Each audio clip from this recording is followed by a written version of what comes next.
merci d'être venu écouter ce qu'on a à vous dire et c'est d'une importance capitale. Donc vous savez qu'aujourd'hui, la fonction publique dans son ensemble est en grève. Donc tout le monde sait que c'est contre le projet des ordonnances Macron. Mais déjà, première conséquence à Poitiers de ce qu'a décidé Macron avant qu'on parle des ordonnances, c'est l'augmentation de la CSG qui serait prise en compte par l'employeur. Donc tout le monde se dit, on nous a dit encore ça à la mairie la dernière fois, c'est pas grave, c'est le patron qui va payer. Mais dans une collectivité comme la nôtre, c'est 1,8 million d'euros et le patron il les a pas. Donc quand on est dans une négociation sur le régime indemnitaire, je peux vous dire que je sais où il va trouver les 1,8 million d'euros, moi. C'est dans notre portefeuille à nous. Donc c'est déjà la première conséquence. Donc quand on dit que les fonctionnaires sont pas touchés par ce que fait Macron aujourd'hui, avant même les ordonnances, on était déjà touchés. Parce que ces 1,8 million d'euros là, ils vont les prendre dans notre porte-monnaie. Ils n'ont pas d'autre solution. On ne peut pas à la fois couper les dotations de l'État aux collectivités territoriales et en même temps dire qu'on veut continuer à avoir des fonctionnaires parce que c'est ce qui nous paye. Donc là, l'augmentation de la CSG, la conséquence directe, pour une collectivité comme la nôtre, c'est 1,8 million d'euros en moins dans le budget. Donc il va falloir qu'ils les trouvent et c'est dans le budget de fonctionnement qu'ils vont les prendre. Donc ça, c'est la première chose. Après, pour toutes les ordonnances, vous avez vu, on vous a dit on vous a filé pas mal de tracts, vous commencez à connaître un peu le contenu, mais il y a plein d'ordonnances qui nous concernent directement, y compris pour les représentants du personnel. C'est-à-dire que bientôt, les représentants du personnel, ils n'auront plus aucun pouvoir dans la collectivité. L'objectif étant bien sûr de casser les majorités syndicales qu'il y a un petit peu partout dans les grandes collectivités, comme dans les grandes entreprises d'ailleurs. Mais on a insisté pour venir aussi venir vous voir aujourd'hui, parce qu'il n'y a pas que ça. S'il y avait que ça serait à la limite à moindre mal, entre guillemets. C'est qu'on a aussi au niveau local de gros problèmes, les amis. Pour ceux qui étaient à l'AG, merci d'être venus à notre AG la dernière fois, mais là, pour ceux qui n'étaient pas là, il faut absolument qu'on vous explique ce qui va se passer en 2018. On est en pleine négociation sur le temps de travail. Et aujourd'hui, l'objectif de l'employeur, c'est de nous faire passer à 1607 heures à tout prix. Vous savez que notre protocole était plus favorable que la loi. Cette année, par exemple, on a travaillé bien moins de 1607 heures. Mais c'est surtout sur les années à venir qu'il faut qu'on discute. Donc là, l'autorité territoriale a tranché. Pour 2018, on aura 3 journées du maire sur les 4 en moins, plus toutes les autorisations spéciales d'absence que vous prenez, par exemple, pour garde d'enfants, quand vous avez un décès dans votre famille, un mariage, le don du sang, etc. Avant, dans le protocole RTT, quand vous n'étiez pas là ces journées-là, cette journée elle était comptabilisée comme du temps de travail effectif par rapport à votre planning de la journée. Si par exemple vous étiez au 3-8 à la station, vous travaillez 10 heures cette journée-là, on vous coûtait 10 heures de travail. Maintenant on la contracte à 7 heures. Donc pour tous ceux qui sont à 7h45, vous perdez 45 minutes à chaque fois que vous prenez une autorisation spéciale d'absence. Donc multiplié par toutes celles qu'on peut avoir à prendre dans l'année malheureusement, parce que des fois on a une vague de décès qui se cumule dans la même année, on peut avoir des gamins qui sont malades, et puis vous-même vous pouvez être malade. Tout ça mis bout à bout, ça fait qu'on n'est plus que aux 3 jours du maire. On a aussi toutes les journées d'ASA qui vont nous prendre sur les RTT. Et puis, dernière petite cerise sur le gâteau, donc on s'aligne sur les 1607 heures, sauf que la collectivité, pour nous dire que ça fera que 3 jours du maire, elle s'appuie sur le fait que la délibération du conseil municipal fixait le temps de travail à Poitiers à 1579 heures. Mais c'est faux, on n'a jamais fait 1579 heures à Poitiers. Et pour preuve, on a ici tout le tableau récapitulatif avec une simulation qui va jusqu'en 2020. Donc je vais vous annoncer, parce que le passé on ne va pas en parler, mais je vais quand même vous annoncer ce qui devrait se passer normalement si on avait respecté le protocole tel qu'il était au moins jusqu'en 2020. Donc ça veut dire qu'en 2018, on aurait travaillé 1561h75. Donc faites le calcul, hein, de 1561h75 jusqu'à 1607, voilà ce que vous allez perdre. En 2019, on aurait dû travailler 1557 heures. Et en 2020, 1572. Donc tout ce que vous allez faire en plus, on se demande bien comment ils vont vous le prendre. Les 3 jours du maire, ça suffira pas. Donc quand on va vous annoncer dans la presse, notamment la collectivité, vous allez perdre que 3 jours. Mais c'est pas vrai, vous n'allez pas perdre 3 jours, vous allez perdre beaucoup plus. Et ça, c'est qu'un début. Parce que normalement, en même temps, on devait négocier sur le régime indemnitaire. On vous en avait déjà parlé aussi la dernière fois qu'on était venu avec Patrick. On était un petit peu en avance sur le sujet parce que d'autres collectivités avaient été touchées. Mais votre régime indemnitaire aujourd'hui, il est acquis. Que vous soyez malade ou pas, que votre chef vous ait pris en grippe et vous ait mis un rapport de merde ou pas. Votre régime indemnitaire, c'est le vôtre. Et on n'y a jamais touché jusqu'à présent dans notre collectivité. Et là, les négociations sont remises après janvier 2018 parce que vous prendre de l'argent et en plus vous prendre des jours de travail supplémentaires sans augmentation, ça faisait peut-être un peu beaucoup. Donc ils ont préféré le scinder en deux. Mais si on perd la bataille du temps de travail, derrière ça va s'enfiler comme une perle. Ça va être très facile pour eux. Donc la première étape du temps de travail, il va vraiment falloir qu'on se mobilise, parce que s'il n'y a pas une résistance par rapport à ça, c'est quand même la plus grande remise en cause depuis qu'on est à Poitiers. Hein. Donc on en rediscutait avec René Peintureau, Fabien Nivet, tous ceux qui sont passés avant. On s'est battu pour avoir des conquêtes nouvelles, on s'est battu pour résister et les garder, mais jamais on avait une attaque à la hauteur de ce qu'ils sont en train de nous faire aujourd'hui. Là on parle carrément de 7, 8, voire 10 jours par an si on a une mauvaise série, quoi. Vous allez bosser 10 jours de plus par an, c'est énorme. Sans compter que derrière le régime indemnitaire, on peut intégrer sous prétexte d'harmonisation avec la communauté urbaine, on pourrait très bien décider que votre régime indemnitaire annualisé, il y en ait 50% qui soient fixes et que le reste bascule dans ce qu'on appelle le CIA. C'est une partie qui est variable. Et donc les 50 autres pourcents pourraient être à l'absentéisme et à la manière de servir, voire même au présentéisme et à la manière de servir, ce qui n'est pas tout à fait pareil.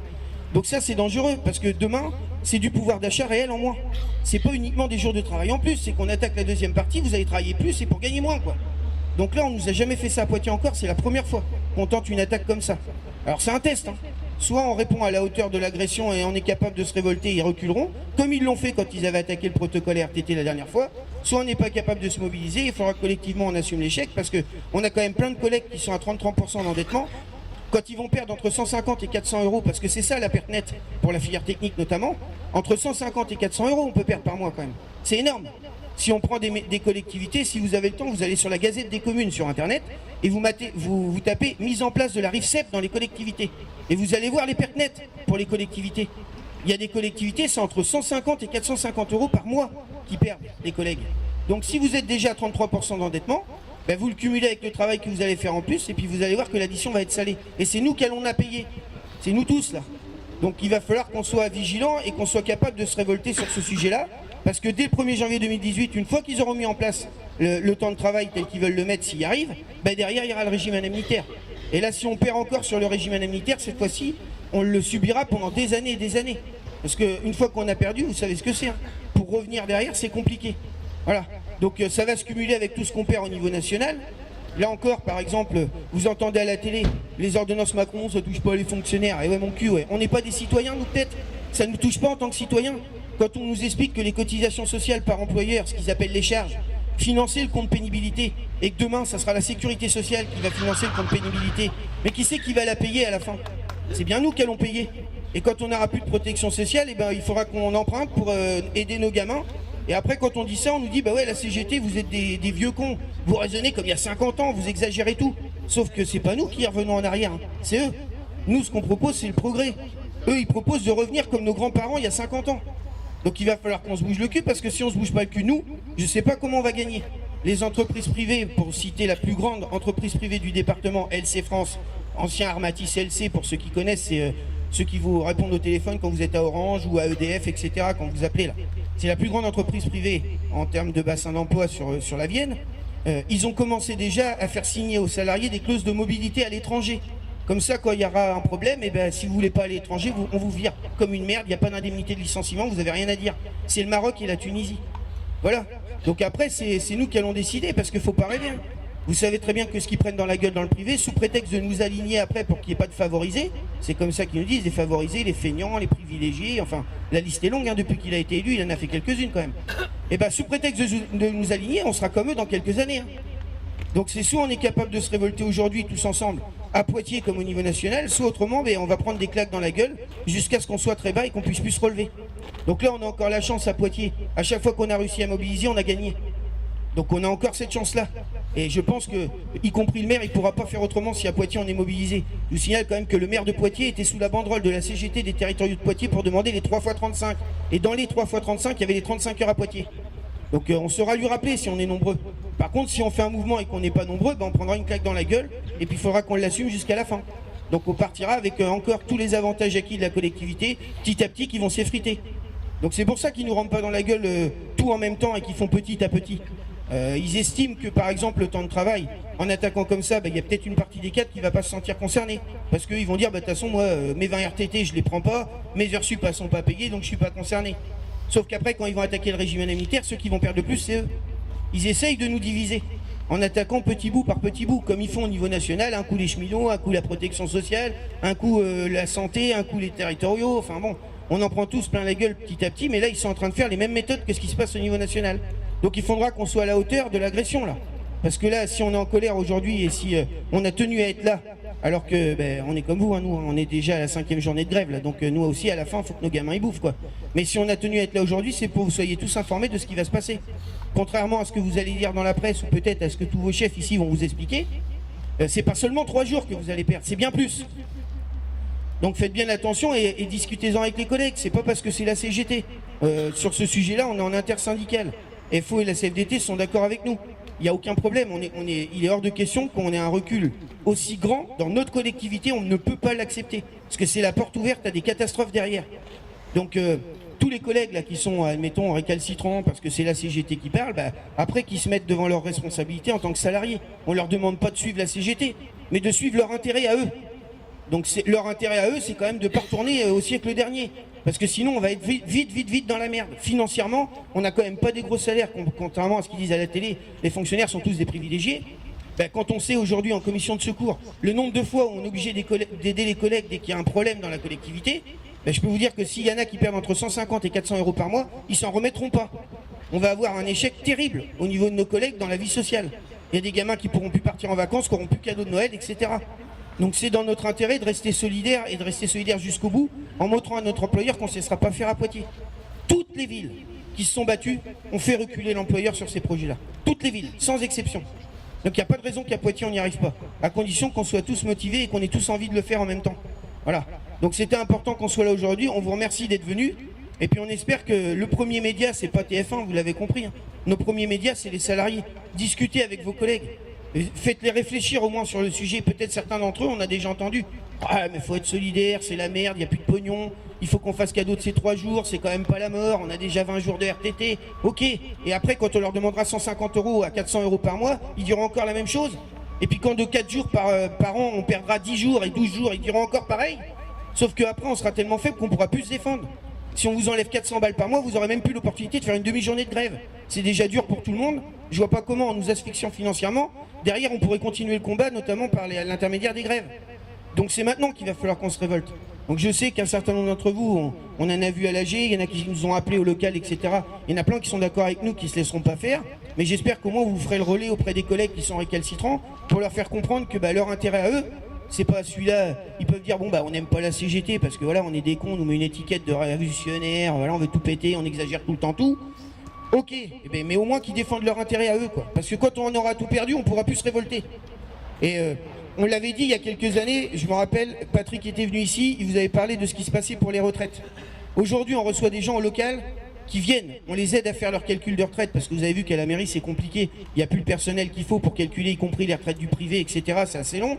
Donc on aide des collègues et aujourd'hui les collègues ils disent putain si j'avais su que j'allais avoir aussi peu. Et ouais mais sauf que ça on l'avait annoncé déjà il y a 5 ans. Et donc on n'avait pas menti à l'époque. Et personne nous avait cru parce que c'était énorme comme truc. Ce qu'on vous annonçait c'était on allait tout perdre. Et personne nous croyait. Sauf qu'aujourd'hui quelqu'un qui a travaillé dans 3 caisses de retraite différentes, il part avec moins de 1000 euros à la retraite. Et ça c'est une réalité. Et faut bouffer. Alors ceux qui ont une baraque et qui sont en couple encore ça va, parce qu'il y a 2 retraites. Mais malheureusement on a aussi des collègues qui sont tout seuls parce qu'il y a eu un décès ou par choix de vie. Et puis il y en a qui n'ont pas encore de maison à eux. Et il faut qu'ils payent un loyer avec ça. Il faut qu'ils bouffent à côté. Et ça, c'est la réalité d'aujourd'hui. Alors, il y a 5 ans, on nous traitait de connards, on nous disait qu'on était des extrémistes et qu'on disait des conneries. Et aujourd'hui, c'est la réalité, et les gens, ils le vivent et ils prennent des claques dans la gueule.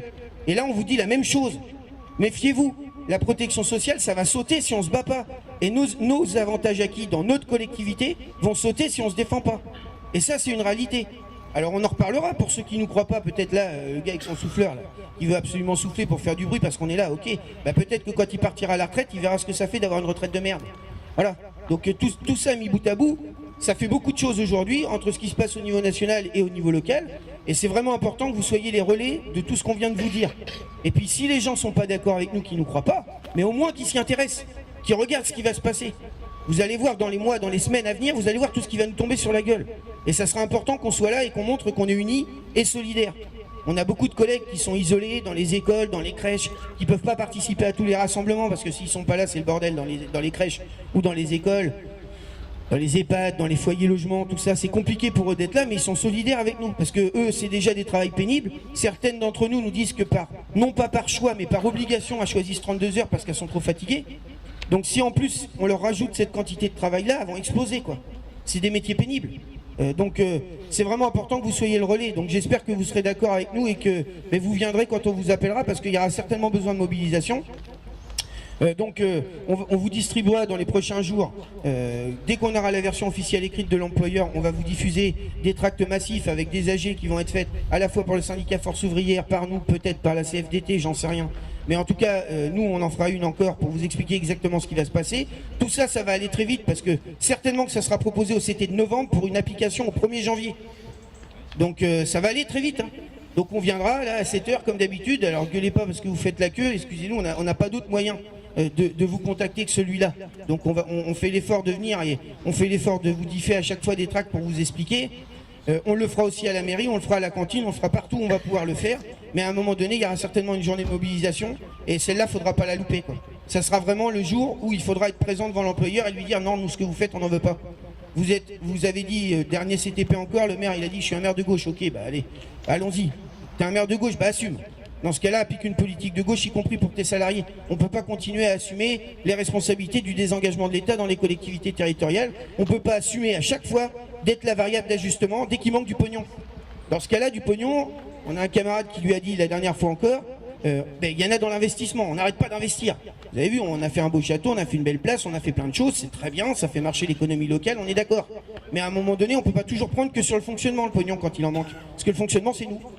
Donc vous aurez une tondeuse dans 6 semaines au lieu de l'avoir la semaine d'après. Vous n'aurez pas de souffleur, celui-là, il faudra qu'il fasse encore 1 an de plus. Vous allez avoir du matériel de merde, mais pas que. On va aussi réduire votre déroulement de carrière. On va aussi vous enlever du régime indemnitaire. On va vous faire travailler plus longtemps. On va vous faire travailler plus dans l'année en cours. Et à chaque fois, c'est toujours plus, quoi. Alors si on accepte ça, ils nous prendront le bras. Voilà. Donc on espère que vous serez tous avec nous quand on fera appel à vous. Merci.